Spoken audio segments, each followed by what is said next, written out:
En nombre de Dios y la patria, damos inicio a la Comisión de Educación. Señor secretario, la cuenta. Presidente, en la cuenta solamente está la urgencia calificada de suma para el proyecto de ley sobre convivencia, buen trato y bienestar en las comunidades educativas, que está en tala para el día de mañana. Eso es solamente la cuenta. Gracias, señor secretario.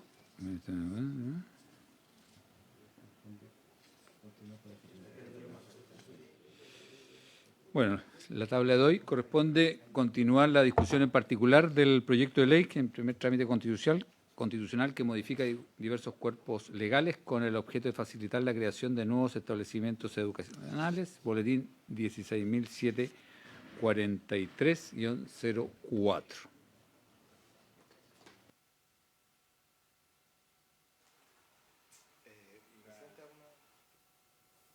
Presidente, recordar a los senadores, sí, como lo señalé yo en la sesión pasada, este proyecto de ley fue objeto de 17 indicaciones por parte del Ejecutivo, por parte de senadores. La sesión pasada solamente la Comisión acordó la forma de tramitar este proyecto de ley y para esos efectos se dispuso hacer sesiones extraordinarias los días martes, en el horario en que estamos, para dejar los días miércoles en el horario ordinario de la Comisión el proyecto sobre convivencia educacional. Hay una presentación del Ejecutivo que no la alcanzó a efectuar el Ministerio de Educación la semana anterior. Solamente advertir, presidente, tal como lo solicitaron para mañana, que el ministro está en la Comisión de Hacienda en este momento. ¿Está fuera? ¿Llegó ya? Ya. Entonces, ojalá hacemos pasar al ministro, que pase la gente del Ejecutivo. ¿El ministro? Sí, o sea, y sus asesores. ¿Y la demás gente también? Sí. ¿Y toda la gente? ¿O solamente el ministro? Que pase el ministro nomás. No, Y que pase toda la gente. toda la gente. Pues, sí. ¿Cómo está, Nico? ¿Cómo está, presidente? Full la educación, ¿eh? Estamos ahí saliendo Se tomó de Hacienda, le caché. Está bueno ya.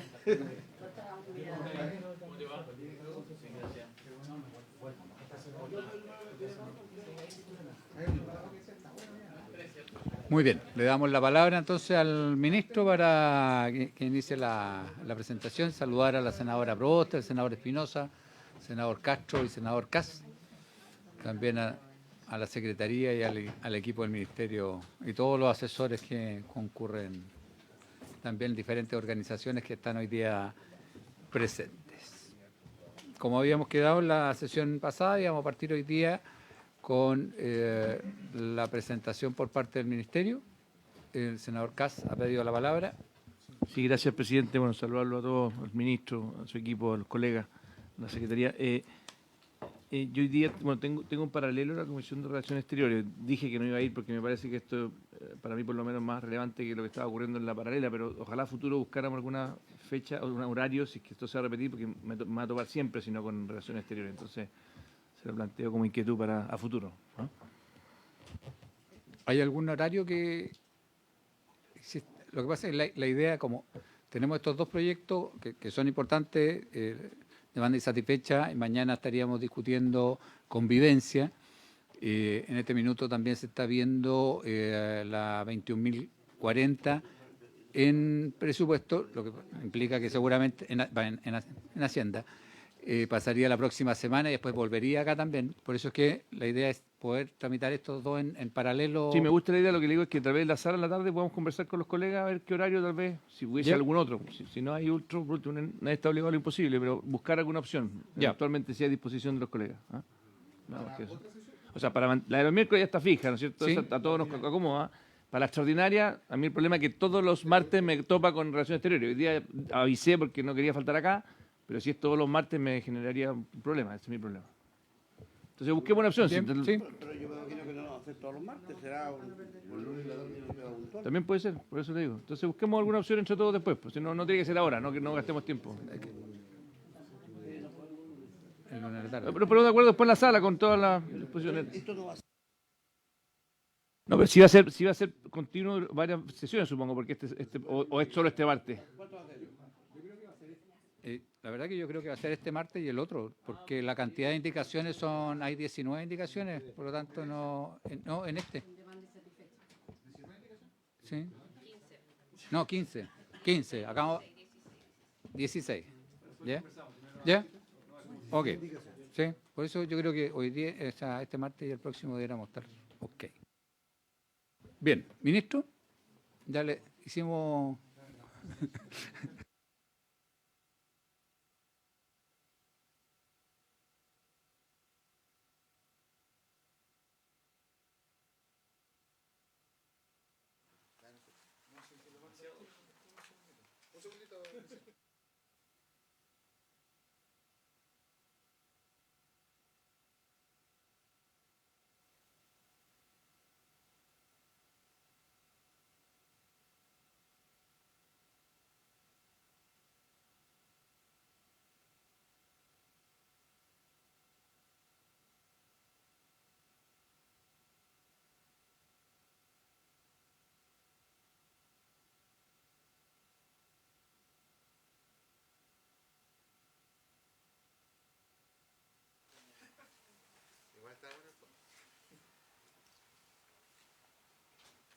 Bien, presidente, primero saludarlo a usted, a los senadores, a la senadora, a la secretaría, a todos los asesores y quienes nos acompañan en esta sesión. Eh, Tenemos hoy día el objeto de presentar el proyecto de ley, o más bien las indicaciones al proyecto de ley que modifica distintos cuerpos legales con el objeto de facilitar la creación de nuevos establecimientos educacionales. Recordar dos elementos. El primero, tuvimos una serie de exposiciones de carácter técnicas que sustentaron de alguna manera este debate, donde incluso estuvo la Agencia de la Calidad, la Superintendencia, también estuvo la presidenta del Consejo Nacional de Educación, algunos otros expertos que acompañaron esta discusión. Y también es importante recordar, en el marco del protocolo de acuerdo de la ley de presupuesto de este año, asumimos el compromiso de presentar las indicaciones de este proyecto de ley iniciado en moción. Las indicaciones de este proyecto contemplan modificaciones al DFL2 del 98, es decir, a la ley de subvenciones, y también a la ley 20.845 de inclusión, que regula la admisión de los estudiantes y elimina el financiamiento compartido, prohibiendo el lucro en establecimientos educacionales que reciben aporte del Estado. En particular, y en relación con los requisitos para la apertura de nuevos establecimientos educacionales, mediante la extensión de los supuestos utilizados para la determinación de la existencia de demanda insatisfecha, así como de otros que permiten contratar la necesidad de ampliar la oferta de calidad en un territorio. Las indicaciones que proponemos como Ejecutivo tienen como propósito modificar los requisitos para la apertura de establecimientos educacionales, cursos, niveles y/o especialidades, fortaleciendo al mismo tiempo la planificación del sistema educativo, respetando todos los principios vigentes en la ley general y en la ley de subvenciones. Además, estas indicaciones también buscan, presidente, asegurar condiciones para que la nueva oferta educativa necesariamente sea de calidad, ¿no? Si vamos a los ejes de la indicación, esta presentación se encuentra organizada en los siguientes ejes, que a su vez son las ideas principales del proyecto de ley.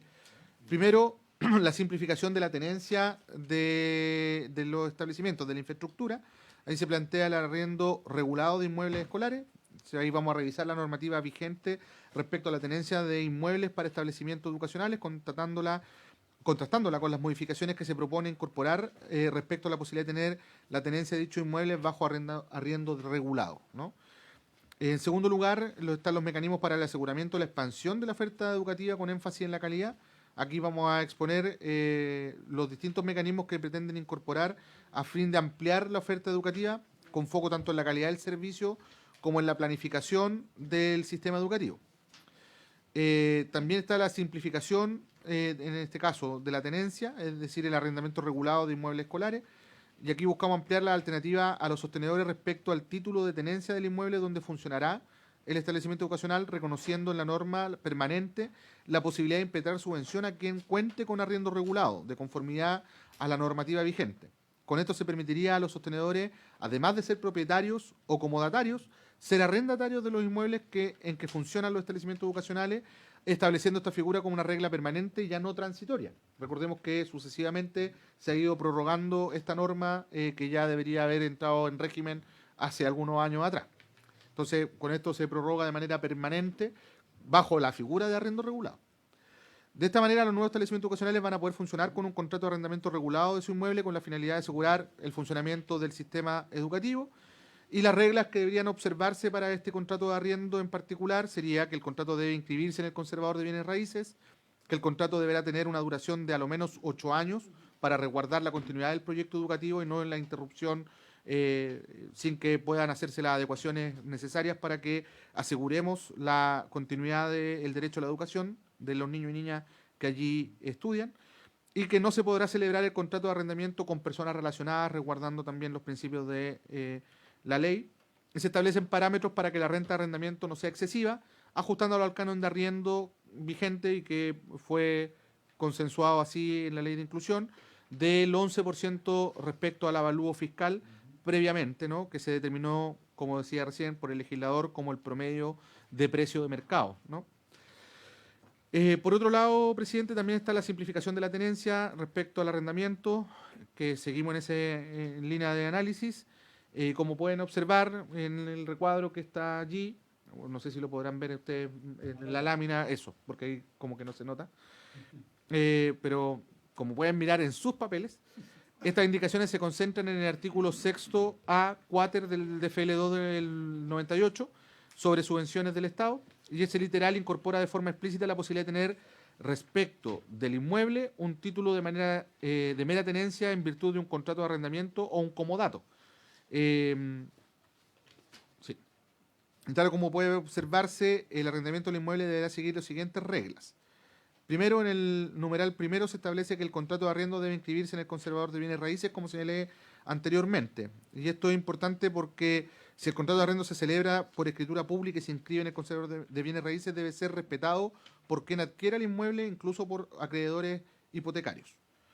En segundo lugar, en el numeral segundo se establece que el contrato de arriendo debe tener una duración de al menos 8 años, que se va a renovar de forma automática si las partes nada dicen.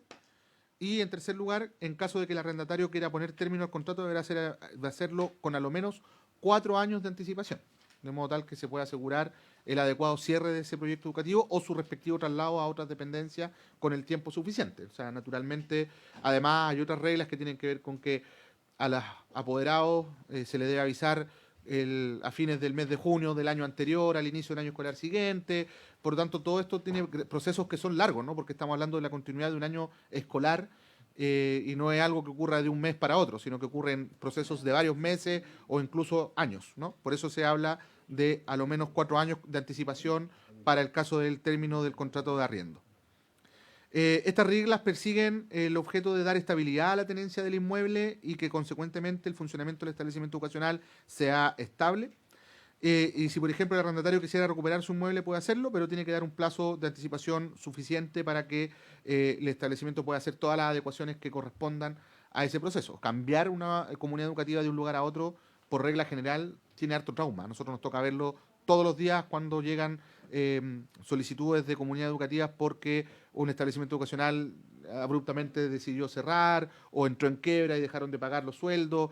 O sea, hay varios casos que varios de los que están acá presentes les ha tocado conversar conmigo en distintos momentos y con la superintendencia, ¿no? Además, en tercer lugar, en el numeral tercero se establece la prohibición para celebrar contratos de arriendo con personas relacionadas, y esto tiene que ver con la idea es que aunque se trata de personas jurídicas sin fines de lucro, tiene por finalidad evitar que esta figura se transforme en una forma de lucro encubierta. Esta es una discusión que ya se dio y en lo que se generó consenso, por lo que asegura la prohibición de lucrar con la educación y con la subvención estatal. Por ejemplo, personas relacionadas son los cónyuges o parientes hasta tercer grado. Y al respecto es preciso señalar que la propuesta se ajusta al marco normativo que es vigente. No estamos creando un nuevo marco normativo, sino que nos ajustamos al marco vigente. Y el propósito es separar las finalidades de rentabilidad en negocio inmobiliario con la necesidad de infraestructura para la prestación de servicios educacionales. Luego, en la siguiente lámina, siguiendo con el arrendamiento inmueble, en el numeral cuarto se equipara la posibilidad tanto para el contrato de arrendamiento como para el contrato de comodato, de individualizar el retazo en el que se encuentra emplazado el establecimiento educativo. Y esto es importante porque esta regla, que está vigente respecto a los contratos de comodato y se extiende también a los contratos de arrendamiento, ¿no? Y su relevancia está puesta principalmente en que el establecimiento educacional puede funcionar en una parte del inmueble y no necesariamente en el inmueble completo. Por ejemplo, podría ocurrir que hay un inmueble muy grande inscrito con esas dimensiones en el conservador de bienes raíces y el establecimiento educacional solo necesita la mitad del espacio individualizado. Entonces se podría arrendar esa mitad, que es la parte que se debe singularizar en el contrato, ¿no? De modo tal que efectivamente se haga más factible lograr encontrar espacios donde funcionar sin tener que incurrir en el arrendamiento de un espacio que va a ser absolutamente subutilizado, generando costos que son innecesarios y la inviabilidad a mediano o largo plazo de ese proyecto educativo, ¿no? En quinto lugar, en el numeral quinto, se incorpora una nueva regla con el fin de establecer parámetros para que el precio del arrendamiento no sea excesivo, incorporando para ello, como señalé en la presentación general, el límite del 11% del avalúo fiscal del inmueble dividido en 12 mensualidades en el año, ¿no? En todo caso, se va a establecer la posibilidad de pactar un precio de arrendamiento superior siempre que se cumplan con las siguientes condiciones, y esto es importante, presidente. Primero, que el contrato debe tener por único fin la prestación del servicio educativo. En segundo lugar, que el contrato debe necesariamente ajustarse a los términos y condiciones que habitualmente prevalecen en el mercado para este tipo de operaciones en el lugar y en el tiempo de celebración. En tercer lugar, que el sostenedor debe cumplir con las obligaciones y requisitos establecidos en los incisos 9 y siguientes del artículo 4º transitorio de la Ley 20.845, también en los tiempos y formas señalados. Este artículo en particular, en los incisos 9 y siguientes del 4º transitorio de la Ley 20.885, establece que el sostenedor podrá pactar un canon de arrendamiento superior a los definidos en los incisos anteriores, siempre que el contrato lo contemple tenga por único fin la prestación del servicio educativo, ¿no? También en los términos y condiciones que habitualmente prevalecen para ello, el sostenedor deberá presentar el contrato respectivo a la Superintendencia de Educación en conjunto con la tasación bancaria o una tasación efectuada por perito tasador o profesional competente debidamente inscrito en primera o segunda categoría del Registro Nacional de Consultores, establecido en el Decreto Supremo 135 del 78 del Ministerio de Vivienda y Urbanismo, que incorpore el valor comercial del inmueble como su correspondiente valor de arrendamiento. Es decir, si el canon, a juicio del arrendatario, es inferior al precio de mercado, siempre podrá, según esta norma, un perito como se establece en el procedimiento, emitir una nueva tasación para efectos de aproximarse de manera fehaciente al valor de mercado, de manera tal que no haya un perjuicio patrimonial para quien arrienda. ¿Se entiende? Ok. Estoy acordándome que la discusión de la ley de inclusión tenía todas estas complejidades más legales y administrativas. Quedamos ya. Sexto. En el numeral sexto se establece la obligación para el dueño del inmueble de incurrir en los gastos relativos a las mejoras útiles y necesarias del inmueble, los que deberán ser descontados del canon de arriendo, no pudiendo establecerse estipulación en el contrato, ¿no? Esto es importante porque una regla de manifestación de las reglas generales de arrendamiento, es decir, que el arrendador se va a hacer cargo de las reparaciones del establecimiento y mejoras útiles para el inmueble, también persigue que el inmueble que se arrienda se encuentre siempre en correctas condiciones de funcionamiento y que ese costo de cargo del arrendador, que sea de costo del cargo del arrendador.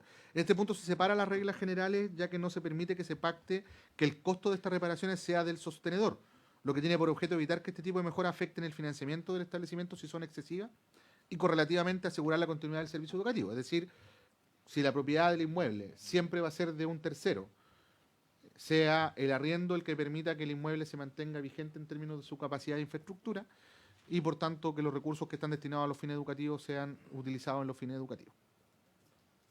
En la lámina número 9, allí tenemos la prórroga de los contratos de arrendamiento como dato. Aquí se modifica el inciso cuarto del artículo 4º transitorio de la 20.845, que establece solamente los sostenedores organizados como personas jurídicas sin fines de lucro a la fecha de publicación de esta ley, así como los organizados como tal en virtud del artículo 2º transitorio ante el 1 de julio del 2017 podrán extender dichos contratos hasta que por 4 años adicionales al plazo establecido en los incisos 1 y 2 del artículo 3º transitorio, según corresponda. Vencido el plazo anterior, les va a ser exigible el cumplimiento de lo dispuesto en el literal A cuater del artículo 6º del decreto con fuerza de ley número 2 del 98. En este sentido, los contratos de arrendamiento a que se refiere este artículo estarán exceptuados de las restricciones respecto a las personas relacionadas a que se refiere la letra A del inciso sexto, el tercero y el artículo 3º bis del decreto con fuerza de ley del 98 del Ministerio de Educación. En dicho contexto se permitía una vacancia para que esos establecimientos que ocupan un inmueble arrendado exceptuados de las restricciones respecto a personas relacionadas. Con esta indicación, el sostenedor deberá acreditar que sus establecimientos han sido clasificados en las últimas 2 mediciones de desempeño en categoría alto o medio por la Agencia de la Calidad para extender los contratos de arrendamiento de dichos establecimientos por otros 3 años adicionales a lo señalado en la ley, pero esta vez sin posibilidad de nueva prórroga, ¿no? Acá ya estamos hablando de otra categoría que es el arriendo entre partes relacionadas. ¿Y por qué se limita finalmente esta posibilidad de prórroga? Y aquí es importante que han transcurrido 10 años desde la entrada en vigencia de la 20.845 y comprendiendo las dificultades que pudo haber generado esta adecuación al nuevo marco regulatorio, el legislador concedió un plazo, a nuestro juicio, prudente, 10 años, que ya fue prorrogado el 2017 y el 2021, hasta el 2027 y 2031 respectivamente, según sea el caso. En este sentido, resulta más que razonable considerar que ha transcurrido un tiempo adecuado para que los sostenedores realicen las operaciones para ajustarse a la norma general. La propuesta del Ejecutivo reconoce una posibilidad extra que han logrado consolidar un estándar de desempeño alto en las mediciones de calidad y niega una nueva extensión de plazo a quienes no han entregado una educación de buena calidad. Adicionalmente, fija un término a este proceso para no generar una discriminación arbitraria respecto a los sostenedores que sí se adaptaron oportunamente al marco regulatorio que busca como objeto el evitar que haya lucro. En la lámina número 10, sobre mecanismos para el aseguramiento y la expansión de la oferta educativa con énfasis en la calidad, ya entramos directamente en el segundo eje del proyecto y se incorpora dentro de las indicaciones diversos mecanismos que buscan ampliar la oferta educativa con un enfoque de calidad en el servicio como también de planificación del sistema educativo. Entonces, dentro de estos mecanismos tenemos por un lado las convocatorias por proyecto de demanda insatisfecha. 2, las solicitudes para sostenedores con establecimientos de buen desempeño educativo. Y, en tercer lugar, garantía inmediata de provisión del servicio educativo, ¿ya? Son esas 3 dimensiones las que buscan entonces asegurar la expansión de la oferta con énfasis de calidad. Sobre la convocatoria por proyección de demanda insatisfecha. Entonces, mediante el artículo 8 bis, se crea un procedimiento a fin de que sostenedores presenten propuestas para la creación permanente de cursos y niveles y o especialidades en aquella zona en que se haya proyectado una demanda insatisfecha. En efecto, lo que buscamos es que se publicará el detalle de los territorios donde hay demanda insatisfecha, haciendo una convocatoria abierta a presentar nuevos proyectos educativos en esos lugares, ¿no? Con este nuevo procedimiento se espera que haya plena claridad de los territorios en los que se pueden instalar nuevos establecimientos educacionales de esta forma expedita y también una forma planificada de aumentar la oferta educativa donde se requiera, ¿no? Porque esto tiene variabilidad en el tiempo, lo que era una zona de falta de oferta el 2022, hoy puede seguir siéndolo, como el caso de Alto Hospicio, por ejemplo, o zonas que eran de falta de oferta ya no son de falta de oferta y sobran capacidad. Entonces, es importante que el sistema tenga esa capacidad de planificación. Dicho lo anterior, los pasos de convocatoria son los siguientes. En primer lugar, el paso 1 es la publicación anual de demanda escolar, donde el Ministerio de Educación, a más tardar el último día hábil del mes de abril, acá hago un paréntesis, ¿por qué es el mes de abril? Porque es la fecha en la que se consolida la matrícula de marzo. O sea, ya uno tiene a fines de abril la foto de cómo evolucionó la matrícula para ese año escolar respectivo. En marzo aún no se sabe, ¿no? Entonces, al último día del mes de abril de cada año, el Ministerio de Educación publicará el estado actualizado y la proyección de demanda escolar por nivel, curso y territorio, ¿ya? Junto con ello, se señalarán las zonas donde se proyecta una demanda insatisfecha según la comparación entre demanda potencial y cupos disponibles. El segundo paso es la convocatoria abierta, que tras la publicación de esta información, el Ministerio va a realizar convocatoria abierta a sostenedores para que presenten propuestas de creación permanente de nuevos cursos, niveles y o especialidades en las zonas donde se hubiese proyectado una demanda insatisfecha. Y el paso 3 es la ratificación de las solicitudes, realizadas las convocatorias, presentadas las solicitudes por parte de los sostenedores, estas van a ser aceptadas si son aprobadas por el Ministerio y ratificadas por mayoría absoluta de los miembros del Consejo Nacional de Educación. Recordemos que este procedimiento no es un procedimiento arbitrario del Mineduc, el Mineduc lleva adelante el procedimiento, pero quien termina aprobando es el Consejo Nacional, es el CENED, ¿no? Por eso fue importante la presentación de la presidenta del Consejo Nacional en su minuto en esta comisión, que es de cuya intervención tomamos varios de los elementos señalados ahora en este paquete de indicaciones. En la lámina 12, presidente, se habla sobre la solicitud fuera de convocatoria. Ahora, estas indicaciones contemplan además la posibilidad de que existan otras solicitudes fuera del procedimiento regular de la convocatoria. Por un lado tenemos las zonas donde el Ministerio no contempló existencia de demanda satisfecha y por otro para aquellos casos que establecimientos particulares pagados soliciten su cambio de financiamiento a subvencionado gratuito, ¿no? que también ocurre. Poco, pero ocurre. En zonas sin convocatorias, en estos lugares donde no se haya proyectado demanda insatisfecha y consecuentemente no se realicen las convocatorias que señalamos anteriormente, habrá una excepción para presentar nuevos proyectos. Para ello, los establecimientos pueden solicitar subvención por primera vez. Se acompañan algunos de estos documentos. Primero, instrumentos públicos registrales o censales que acrediten la existencia de factores influyentes en la estimación de demanda no consideradas por el Ministerio de Educación. Estamos hablando acá de un procedimiento complementario al regular. Entonces, es importante, presidente, tener a la vista que el procedimiento regular va a ser el informe que el Ministerio va a evacuar en el mes de abril, pero además se faculta a los sostenedores a poder presentar antecedentes para decir, mire, el Ministerio no consideró esto y por tanto también es posible que acá existan condiciones para la apertura de un nuevo establecimiento. Y también antecedentes que permitan concluir que la demarcación territorial no refleja adecuadamente la realidad educativa o demográfica, siendo necesaria la reformulación de la delimitación territorial. Es decir, que es lo que se considera como el territorio donde hay o no hay falta de oferta, ¿no? Porque siempre las delimitaciones comarcales, me refiero a los límites de una comuna, de una provincia, de una región, son al final del día súper arbitrarios, sobre todo para las comunidades que viven en los lindes de cada uno de esos espacios territoriales. Entonces, esto es importante porque los documentos que se pueden presentar para nuevos proyectos persiguen dar cuenta de situaciones que hubo, consideraciones que no se tuvieron en cuenta por parte del Ministerio para determinar adecuadamente la demanda insatisfecha de un territorio. Es decir, no consideramos el informe del Ministerio como infalible y por lo tanto abrimos esa posibilidad para que se pueda considerar otros antecedentes puestos a disposición por parte del sostenedor. Dicho de otro modo, con esta regla excepcional se persigue dar flexibilidad al requisito de demanda para abrir nuevos establecimientos educacionales considerando las particularidades de cada territorio que pudiese escapar de los parámetros sobre los cuales se determina la demanda insatisfecha de manera general, ¿no? En el caso del cambio de financiamiento, presidente, para establecimientos particulares pagados con RO que soliciten cambio a subvencionado gratuito, se entenderá acreditada la demanda insatisfecha con la matrícula registrada del año en que se presenta la solicitud del respectivo curso o nivel. En este caso referido a estos establecimientos que cambian de mecanismo de financiamiento. En la siguiente lámina, las solicitudes para que sostenedores puedan, para sostenedores con buen rendimiento o desempeño educativo. El artículo octavo ter es una completa innovación, presidente, porque se permite abrir nuevos establecimientos educacionales aún si no hay demanda insatisfecha, pero con foco en la calidad. Para ello, se valorará la experiencia de sostenedores que han tenido buenos resultados administrando establecimientos educacionales, lo que se interpreta como una garantía de excelencia. Entonces, esta indicación permitiría que los sostenedores soliciten impetrar subvención para abrir un nuevo nivel educativo, incluso si no hay proyectada demanda insatisfecha, cuando se cumplan los siguientes requisitos.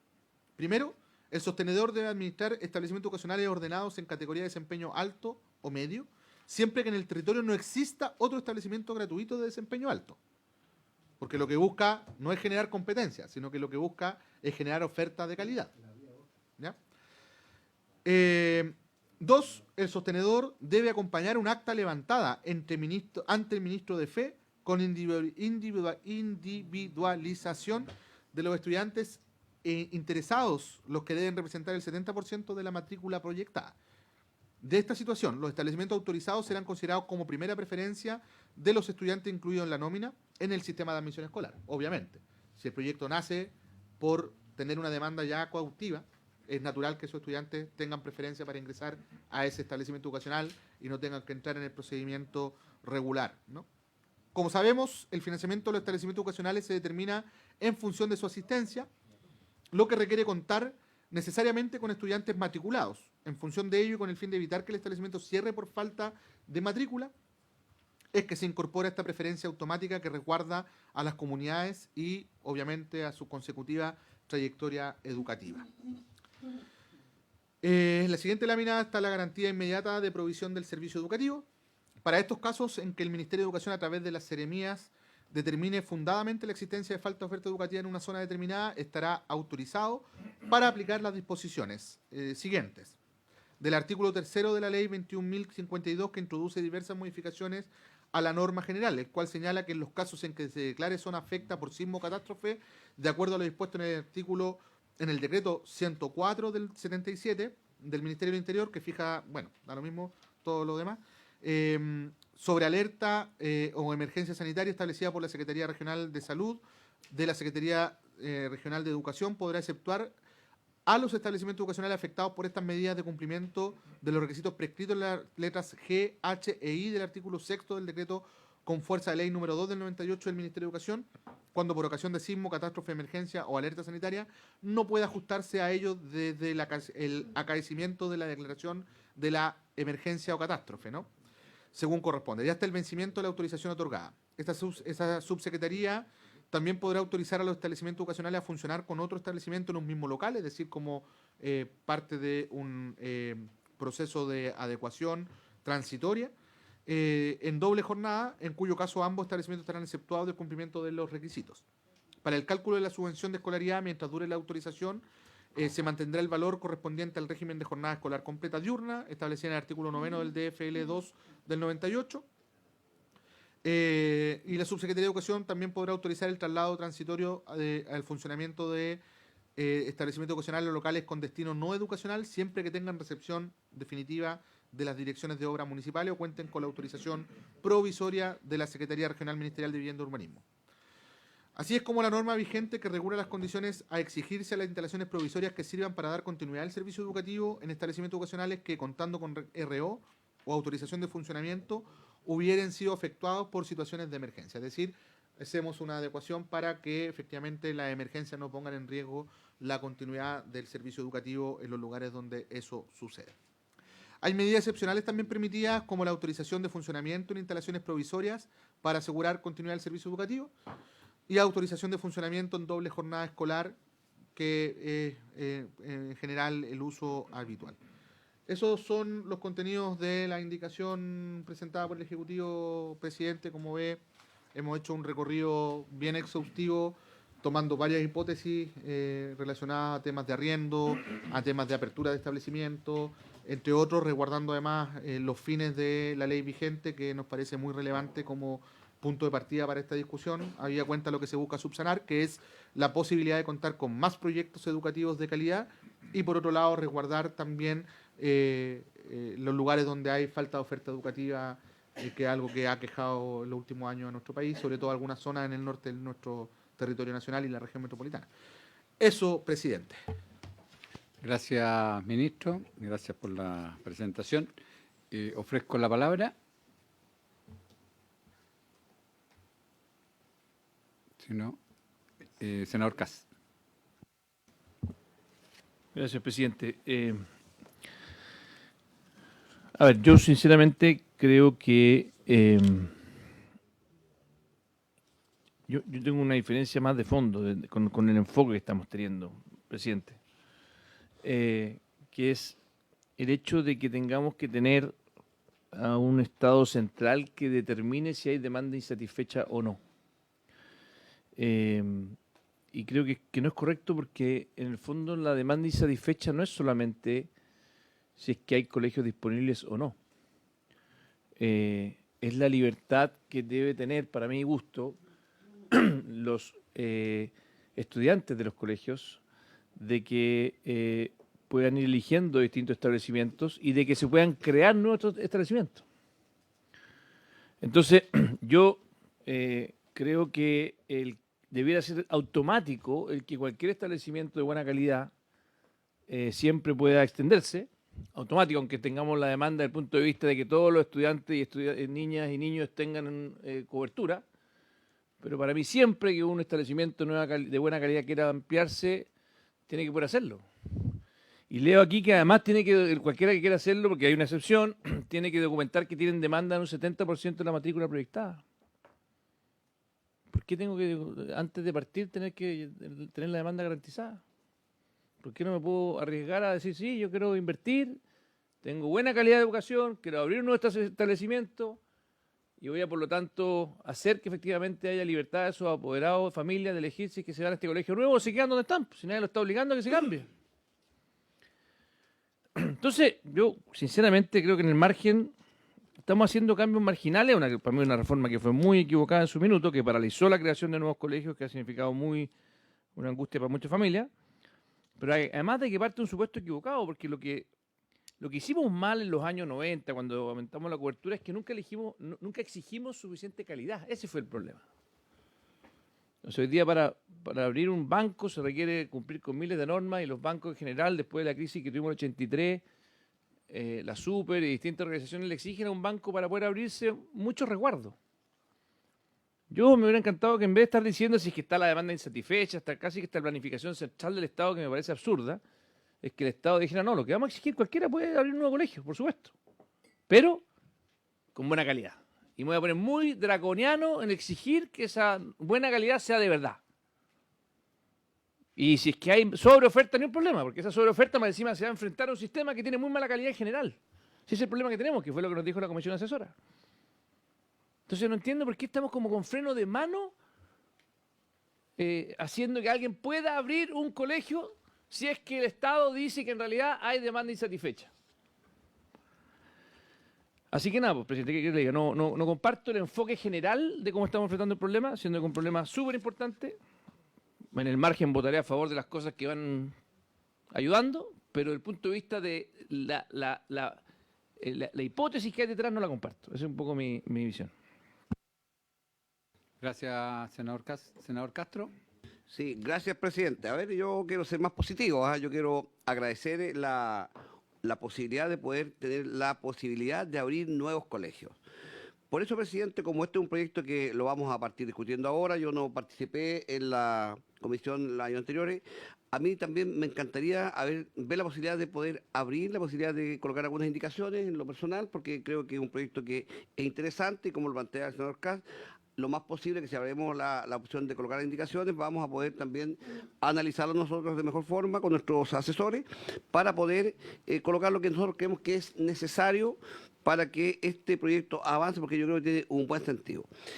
Y la verdad que también una pregunta para el ministro, porque aquí hay montones de colegios que son públicos, que están en el fondo sin alumnos, están semi-abandonados en algunos casos, con un costo para los municipios que es bastante alto, que yo creo que de verdad me encantaría que alguna de estas indicaciones estuviese por aquí también, de que el Estado pudiese o arrendarlos o entregarlos en comodato para que alguna institución o un privado le interese poder tomar esos colegios y habilitarlos nuevamente para poder entregar educación obviamente de calidad. Entonces, por eso me gustaría a mí, voy a estudiar más este proyecto de ley porque creo que me parece que va en un buen sentido, independiente que seguramente va a requerir algunas intervenciones, algunas modificaciones, algunas indicaciones que sean necesarias.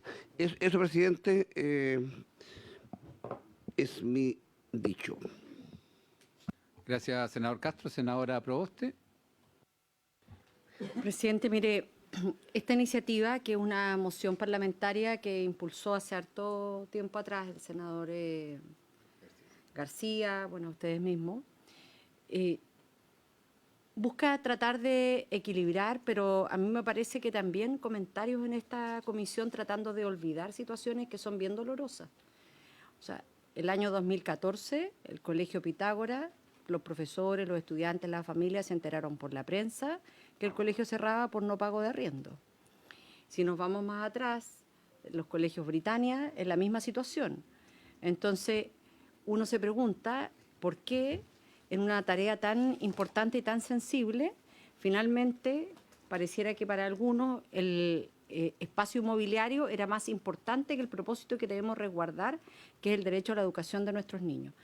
Quiero poner esto en contexto para que no digamos, mire, todo ha sido errado, porque lo que precisamente se buscó en esta iniciativa es cómo éramos capaces, y esa fue la conversación que tuvimos año 2023, más o menos, 2023, cómo facilitar la oferta educativa, que también en territorios hoy día está mucho más tensionada porque hay más estudiantes que están sin una posibilidad real de poder insertarse y hacer efectivo el derecho a la educación. Y en esa oportunidad dijeron, mira, ¿por qué no miramos este proyecto de ley y sacudimos todos aquellos elementos que hoy día impiden el que se pueda facilitar la oferta educativa en determinados territorios. ¿Qué es lo que me ocurre a mí cuando miro este proyecto de ley? Yo no estuve en la comisión durante el año 2024, en donde en alguna parte se discutió con distintos invitados, pero sí lo que nosotros hemos seguido en esta discusión es que siempre se dijo, mire, para recibir la subvención educacional, si nosotros queremos colocar el foco en una educación de calidad, los recursos de la subvención tienen que estar destinados en su gran mayoría a eso, a la educación de nuestros niños y niñas. Entonces, me llama la atención que en este proyecto de ley hoy día se permitan incluso pactar arriendos por sobre el tope del 11% del avalúo fiscal. Entonces, uno dice, recordemos cuál es el principio que está en el centro de esta conversación, cómo los recursos de la subvención van a la tarea esencial que es generar un cambio en la educación de nuestros niños. Entonces, creo que no quiero que nos desviemos de este propósito y que se instale esta lógica de los sostenedores inmobiliarios, en donde pareciera que más interés es capturar la renta que la tarea educativa. Esta iniciativa permite extender hasta por 3 años adicionales los contratos de arriendo si el establecimiento clasifica en los niveles medio y medio alto. En eso también, para colocar de verdad nosotros queremos avanzar en este proyecto y tener una mirada ponderada. Entonces uno dice, bueno, si un sostenedor decide instalarse en un lugar que es complejo, más vulnerable, y sabemos que cuesta mucho más tener resultados, ¿por qué le vamos a colocar esta restricción? Entonces también allí tengo una preocupación, porque eso puede derivar a que los sostenedores solo busquen lugares, como uno diría, más sandía escalada, en donde vamos a tener mayor capital cultural, en donde nos vamos a asegurar en que los resultados van a ser buenos y así vamos a poder tener una prórroga. Y no necesariamente ese es el propósito.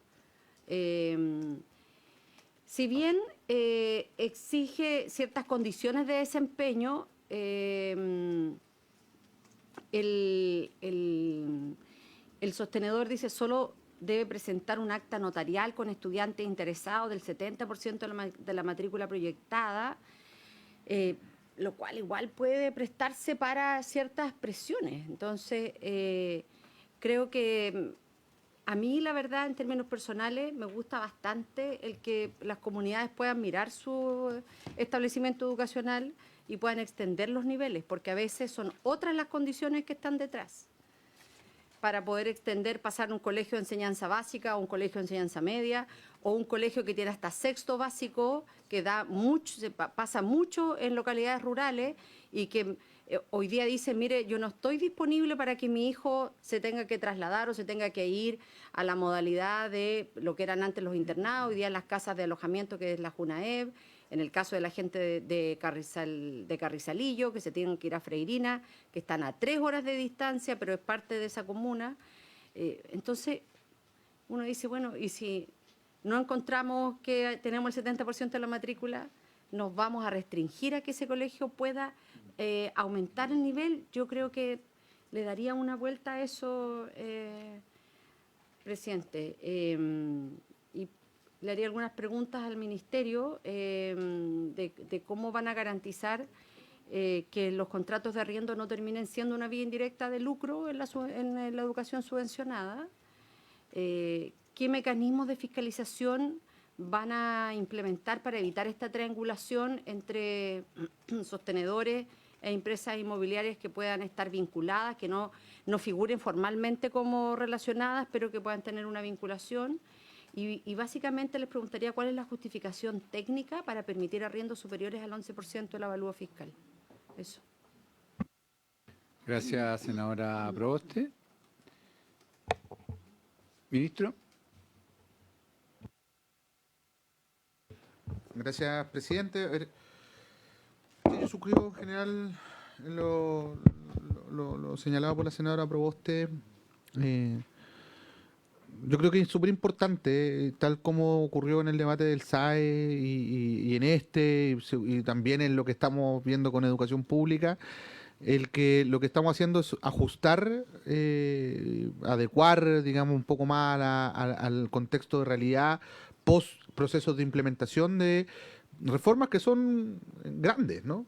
Y que tienen alto impacto. Entonces, es relevante no perder de vista cuál es el origen de la discusión, porque más allá de que estemos en un momento político que quizás tiene características diferentes, yo creo que nadie aquí en esta sala está por el lucro, o no sé, a lo mejor sí, pero creo que no es el espíritu de lo que nosotros buscamos como ejecutivo. Nosotros estamos convencidos de que es relevante tener ciertos mecanismos más flexibles para la continuidad del proyecto educativo, pero eso no significa abrir la puerta a que volvamos atrás respecto a la maximización de utilidades de parte de sostenedores que en realidad conciben este proceso de una forma diferente al o distinta más bien al énfasis principal, que es la tarea de educar.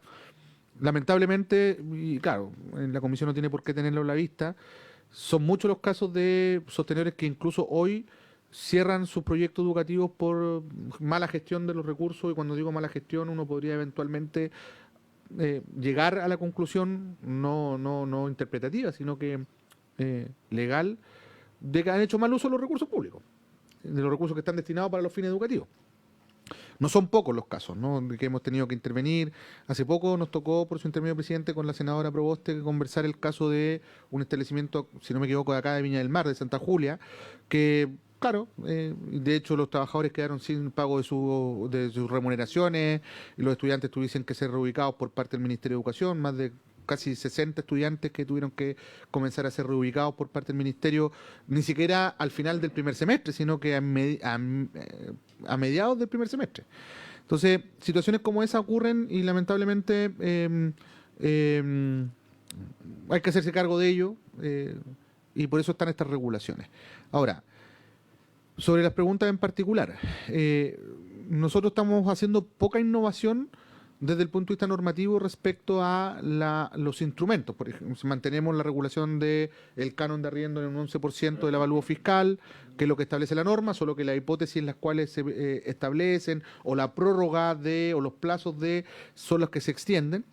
Y para el caso de el arriendo por sobre el 11% del avalúo fiscal, es para el caso en que es más bien, es ponernos en la hipótesis de que el valor de mercado en el territorio donde se hace la evaluación del canon de arriendo es superior al 11% del valor fiscal, porque a lo mejor la plusvalía es más alta, en fin, pueden haber muchas razones por las que el valor de mercado lo eleve por sobre el 11%, pero eso debe ser determinado de manera fehaciente y técnicamente, es decir, con tasadores habilitados por la ley para ese fin, a través de un procedimiento, y en último caso siendo aprobado por la superintendencia. El objetivo de la aprobación de la superintendencia es que ésta pueda cerciorarse de que los ingresos percibidos por el sostenedor den cuenta de la posibilidad de pagar ese canon de arriendo superior al 11%, ¿no? De otro modo, podríamos caer en un default rápidamente de ese proyecto educativo, producto de no tener la capacidad de sostener un nivel de pago mayor al 11%. Esta fue la discusión que se dio en esa época, no es muy distinto ahora, pero hay que tener esa opción, porque puede ser que en un lugar X el 11% no ocurra. La verdad es que no sé, presidente, cuántos casos tenemos de aplicación de esta norma. Sería bueno quizá traer datos, nosotros los vamos a solicitar a la superintendencia para que ustedes tengan a la vista si esto ha sido frecuente o ha sido más bien escaso o no se ha utilizado simplemente. El 11% del avalúo fiscal es harto, ¿no? Por eso yo comprendo la preocupación de la senadora Proboste. Una consulta. Eso en la actualidad opera, ¿cierto? Sí. El que se Por eso pueda digo, pedir los la mecanismos no son excepcionalidad. diferentes No a es los que dice diferente la a ley. claro, no está innovando, digamos. Sí, en el mecanismo no, sino que en los supuestos sobre los cuales se aplica el mecanismo son los que están sufriendo ajuste en la ley, ¿no? O sea, la posibilidad de que eso sea un mecanismo permanente a propósito del término de los plazos u otros, ¿no? Pero los instrumentos, el 11% del avalúo fiscal o el que exista un procedimiento para pagar más del 11% del avalúo fiscal, esos son instrumentos de evaluación de costos que ya tiene la ley vigente, que tenía plazos. Sí. Exactamente. No sé si permitirnos... Presidente, por su intermedio.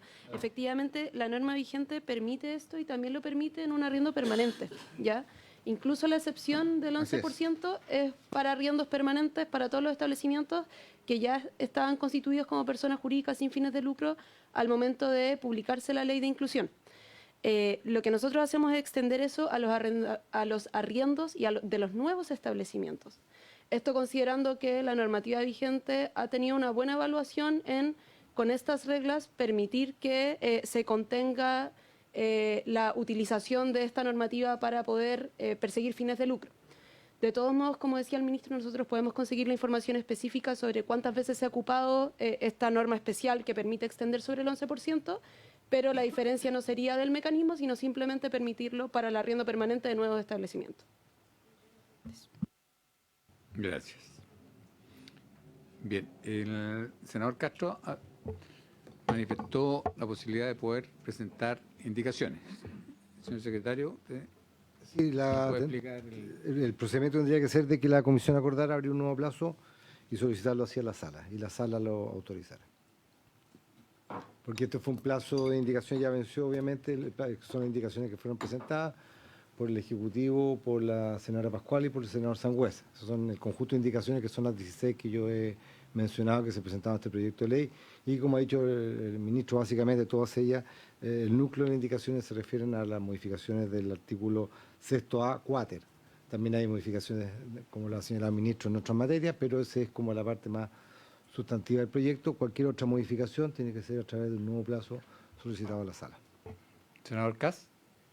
Sí, no solamente por consulta de reglamento. Yo entendía que cuando uno vota en particular, uno tiene posibilidad de presentar indicaciones hasta el último minuto, ¿no? Solo para que me clarifique el... Secretario, por favor, si No, puede eso, aclarar. eso en aquellos proyectos que se discuten en general y en particular en el trámite de primer informe reglamentario o en el primer trámite reglamentario. Ahí se puede presentar indicaciones independientemente del plazo que muchas veces las comisiones acuerdan de manera voluntaria o para ordenar la presentación de indicaciones. Dentro de la comisión se pueden presentar hasta el inicio de la discusión de la norma en cuestión. Perfecto. Cuando el plazo lo fija la sala, que es cuando el proyecto ha sido aprobado en general por la sala, hay que someterse a ese plazo. Perfecto. Y cualquier nueva propuesta a través de un nuevo plazo de indicación. Perfecto. Ministro. No, o sea, más allá de los aspectos procedimentales, y obviamente siendo decisión de ustedes como senadores, obviamente que nosotros siempre vamos a estar a la espera de conocer las indicaciones parlamentarias y ver de qué manera empalman con los diseños que presentamos nosotros. Me parece que antes de ponernos a votar cualquier norma sería bueno y prudente tener a la vista todas las indicaciones parlamentarias. Y nuevamente, presidente, con el ánimo de buscar el mayor nivel de acuerdo posible, pedirle por su intermedio tener un espacio de trabajo que permita aproximar lo que estamos trabajando, lo que estamos proponiendo. Pues creo que esta ley en particular es una ley bien compleja técnicamente hablando. Entonces también hay harto que explicar, harto de procedimiento administrativo, jurídico, de regulaciones. No fue fácil esta discusión hace 10 años atrás, o un poco más, no 10 años atrás, pues fue el 2015. Y por lo tanto yo creo que es bueno tener ese espacio, ¿no? De modo tal que busquemos el mayor espacio de acuerdo posible. ¿Sí? Simplemente tiene que ver con eso, presidente. Para ver si que a lo mejor priorizamos también en este tiempo, mientras se da el plazo de indicación, y se comienza a trabajar técnicamente y poder acordar, también abrirle quizás más espacio a la discusión de convivencia para optimizar los tiempos. Bien. Senador Espinosa. Me preocupa un poquito, sin el ánimo de polemizar con el colega, pero me preocupa un poquito que nos coloquemos ingeniosos en esta etapa y presentemos indicaciones que contrasten absolutamente con la idea matriz de la iniciativa, y eso pueda, en vez de armonizar el proyecto, lo vaya a desajustar. Esa es mi única preocupación, pero si se va a solicitar, yo no me pongo aquello. Pero me preocupa porque abrir un plazo puede implicar, obviamente, que tengamos un cúmulo de indicaciones que no vayan en sintonía con lo que estamos avanzando. Sí. Si les parece, abrimos plazo hasta el jueves, senador Castro. Presidente, No sé, porque la idea es seguir- hasta este jueves, usted, porque hay que pedirlo en la sala, el plazo se pide en la sala y el ideal sería por lo menos hasta el próximo jueves para estudiar, porque este es un proyecto que yo lo encuentro que es interesante, pero como digo, yo vengo llegando a esta comisión, esto se vio en la comisión pasada, por lo tanto los colegas aquí seguramente conocen el proyecto bastante mejor que yo. Y la verdad que debo reconocer que yo lo estoy viendo hoy día y quiero que mi equipo lo estudie porque me parece que es interesante. Yo creo que esta es una tremenda oportunidad que tenemos hoy día de darle solución a un problema que tenemos. Por eso yo le pediría que si pedimos hoy día en la sala nos van a autorizar a revisar y denme el fin de semana para estudiarlo por lo menos. Pero volvimos el lunes entonces como plazo, Sí. Correcto. Sí, Entonces, hasta el próximo lunes al Perfecto. mediodía. perfecto. Ya, Entonces, el nuevo plazo que se Acordado. abre en la sala va a ser el lunes mediodía. 14 de julio a las 12 horas en la Secretaría de la Comisión. Eso es Perfecto. importante. Sí. No en la Secretaría del Senado. Acordado. La Comisión. De la comisión, perfecto. Bien, como vamos a tener ministro.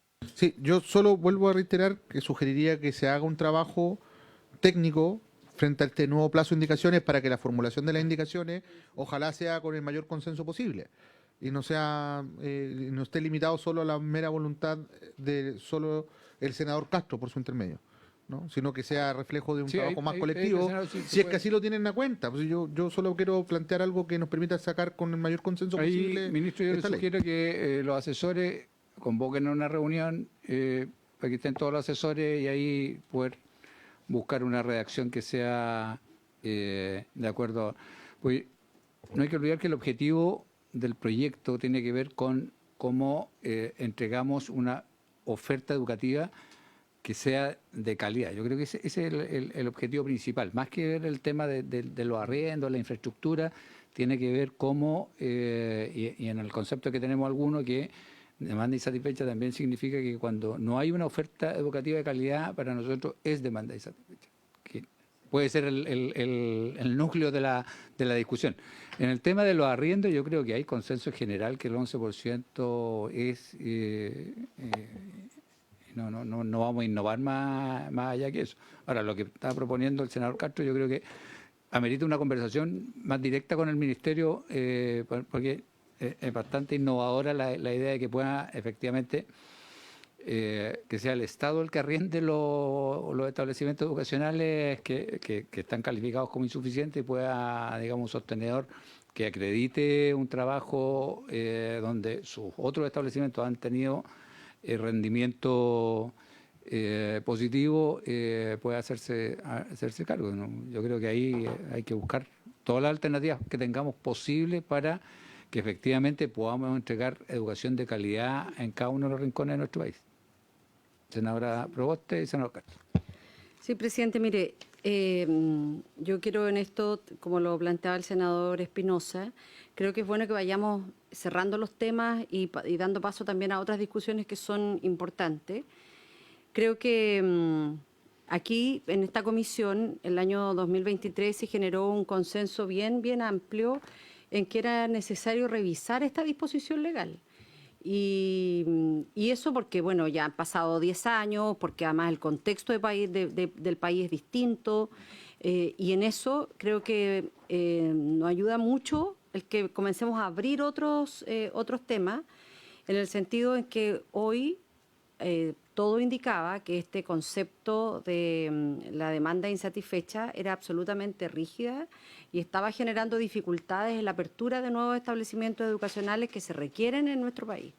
Ahora, esa era la discusión inicial en ese momento. Si a eso le agregamos otros temas como mayores facilidades para acceder a otros niveles educativos impetrando la subvención, es algo que yo también quiero valorar, que me parece importante porque es una demanda muy sentida en las comunidades. Entonces, solo si nos vamos a dar de plazo hasta el lunes, tal vez, presidente, que podamos hacer en el equipo más técnico que usted convoque a los asesores el análisis de las indicaciones que tenemos presentadas hasta ahora y comenzar a votar. Si es que Esa es la idea, por eso La idea es que los asesores se reúnan para el análisis de lo que tenemos y ahí ir comenzar a votar la próxima semana, porque esto también amerita que lo hagamos con la rapidez que se necesita. ¿Ya? Habiéndose cumplido el objeto de la sesión, termina. Se levanta.